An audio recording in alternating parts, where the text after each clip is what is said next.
welcome back to the channel. It's great to have you with us. I am going to be showing you my creative companion journal for all things coloring for the year of 2023. Now, as I mentioned in a previous video, I was recommended this gorgeous coloring journal by the lovely Leslie Ladyhawk as a way to keep my color combos and all of that. Now, I was aware of Ruby Charm's creative companion journals. I had looked into one for 2022, but because I wasn't 100% certain I would use it, I decided to wait a year before buying one of these journals so I could see more how I was doing my channel, if I would need it, how it would serve me, that sort of thing. So I think the timing to get this particular journal has been spot on, because I'm doing more on the channel now. I am trying to be more involved with the Instagram hashtags. I'm trying to be aware of any hashtags on YouTube. So there are a lot more things that I need to prioritize and keep track of and try and become more consistent as far as the channel goes. So what I did is I hopped onto YouTube and I looked at a few of the other videos by various colorists who use the same journal to get an idea of how I could plan a coloring journal. I'm not really one who is very consistent with journaling, and I wasn't 100% sure how I should lay it out or approach it. So you may see some similarities in my journal to those of other YouTubers who are a bit more experienced in their coloring channels and all of that. However, I have tried to make it my own and I have adapted it where possible. So I'm going to go ahead and just show you what I've done. Obviously in January I didn't do anything because I didn't have the book. Like all her pages, Ruby Charm's colors, I think her name is Susan. She does give a glossary and an index here where you can keep track of everything. I haven't gone and amended it. I've just left it as is. And then I've got the full calendar at a glance over here, which I won't do now. Over here, for the 2023 highlights, I really wanted to emphasize and place that the date when I was able to monetize the channel. So I've put that as a highlight, and then I'm going to wait and see what other highlights present themselves in the year. And then here, instead of putting down more highlights, I've gone and put in coloring goals and channel goals. I have done a video on my coloring goals, so I just need to go through and just fill this in. And then here we've got 2024 highlights, which I suppose I could change and do something different, but I don't know what to do for that. So I'm just leaving it as is. And then we come into the monthly planning. Now I'm going to skip ahead to February, and it will give you a bit of a glance. So in February, what I did is I laid things out. So I put pages complete, and I could keep track of them here. The whips I started in the month, the books I wanted to work in. So I've got about 10 books I would like to finish once upon a time. So I'm trying to make sure I prioritize those books every month. And then obviously I've added the coloring checklist challenge, which I am determined to see how much of that I can do in a year. And then because I've still got a large amount of whips, I need to knuckle down and tick off and just continue bringing that list down. I want to keep myself accountable and keep working on those whips. I fully expect for some days to be, or some months to even be a bit more of those whips than others, but I want to keep myself accountable here. Then I've made this page all the Instagram hashtags. So I go through Instagram, I find all the hashtags that I'm interested in, I lay them out, and I also keep track of who I need to tag. Doesn't mean that I'm actually going to get them all done. It just helps me when I'm finished a page and I need to put it on Instagram. I can make sure I put it under the correct hashtags and join in these color alongs.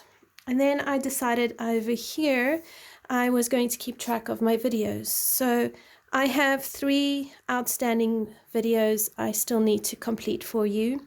2 of them are on the channel as incomplete, and 1 of them I haven't finished filming or editing. So I am fully aware that the Kanoke Gusa autumn page with the dove and the squirrels in their little birdhouse in autumnal colors is still not complete. So I need to prioritize that.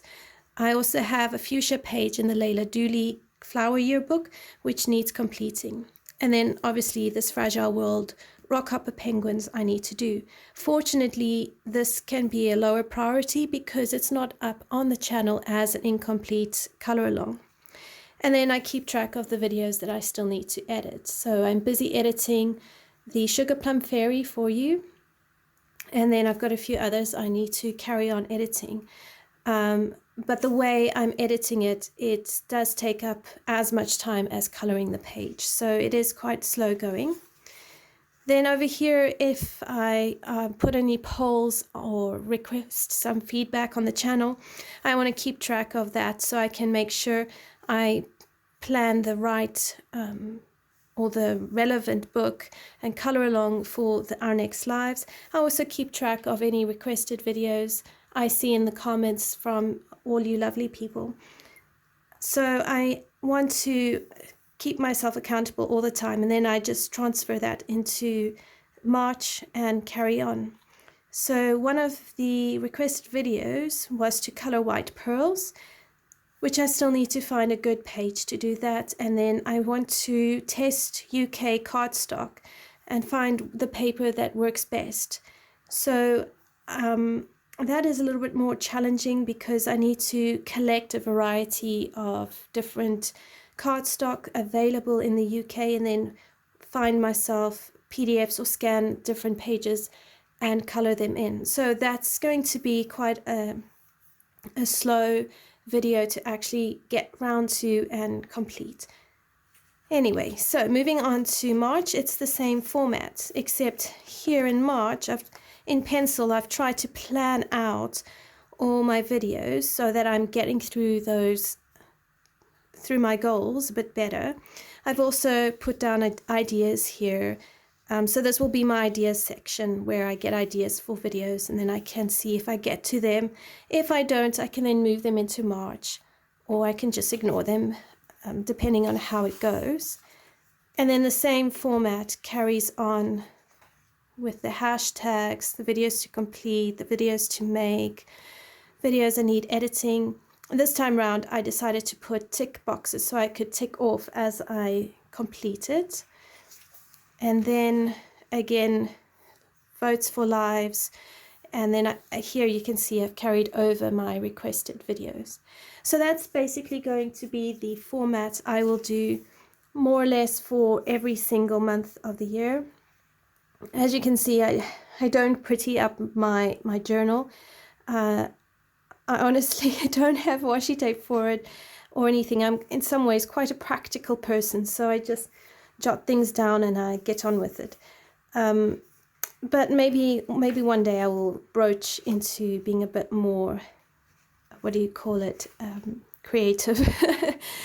For now, it's just functional. So then in this section here, which is the compendium straight after the whole monthly section, I've gone and put under the art supply resources, I've changed that to my coloring checklist challenge. And I've gone and put every single item on the checklist challenge in this book so I can actually tick it off and it's all contained. So I have the printed copy, I've got this copy, I'm covered. And as you can see, I've already done a couple, which is really, really great. Then if I move over to this side, here under the hashtags, I've decided to put the annual hashtags which I will also go and double check on Passionista Colorista and make sure that I've got all the annual hashtags that are relevant to my coloring style and the books that I have. So that's where I keep that there. And then over here, there was another, it's quite a few pages. Under the YouTube channels, this is where I'm going to list all the YouTube channels I am interested in, but aren't necessarily subscribed to. I don't subscribe to every channel I come across. My list would get just too long, but I want to keep track of the channels I am interested in and I can dip in and out of. So that's kind of where I'm planning on keeping that. I did have a page somewhere here where I was keeping record of all the books that I end up reading throughout the year. But anyway, it's somewhere in here. So then here, which is now the creative planner, I've planned my books to finish one day. So I've picked 10 books I would like to finish one day. And then I've put in green all the pages I've colored so far. And then in a different color, I will add the pages I have colored as I go throughout the year. So that is my sort of idea, but this is not cast in stone. So some pages I will, some of these books I might remove, some of them I might add in each year depending on how it's going or what I'm interested in. But I want to keep the goal of trying to finish a book and work towards that. So that's that one. And then here I put my color combos. So I write the name of the page, the book, and then the initials of the artist, and I put down the color combos. And yeah, I'm going to be doing, I'm not sure if I should do it every 2 months or every quarter, but I will do videos showing you all the color combos. But because I don't color 12 books in a month, there's no point in really doing it monthly. I don't think there would be enough. But let me know your thoughts in the comments. I'd love to hear your thoughts. So yeah, got some lovely color combos going. And then there's like loads of pages for the year for color combos. Then here I've gone and put a collection of my whips that I need to actually finish. So right now I've got quite a lot and it's hard to get into it because sometimes the idea for it is not there and sometimes it is. So yes, but it's here and I'm determined to get it down. I've managed to bring Rita Berman down to one book, so that's a win. And when I finish the fuchsia page, I should have, that should come off. When I finish the rockhopper penguins, that will fall away. So it's getting there. I just need to keep working on it. And then I think that's it. Here is the swatch charts, but I actually wanted more space than these boxes for my swatches, so I decided to ignore it. And I might refer to this. So that's the rest of it. So that is how I have laid out my creative companion by the lovely Ruby Charms colors.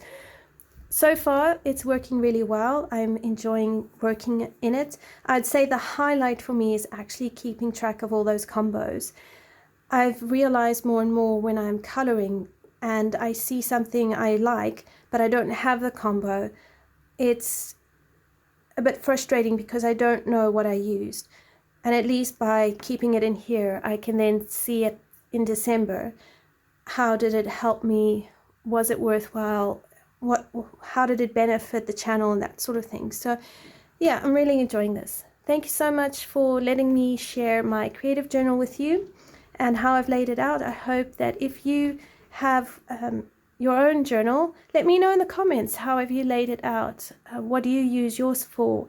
How does it help you in your coloring? I'd love to hear from you. Thank you so much, everyone, and I will see you in the next video. Until next time, happy coloring.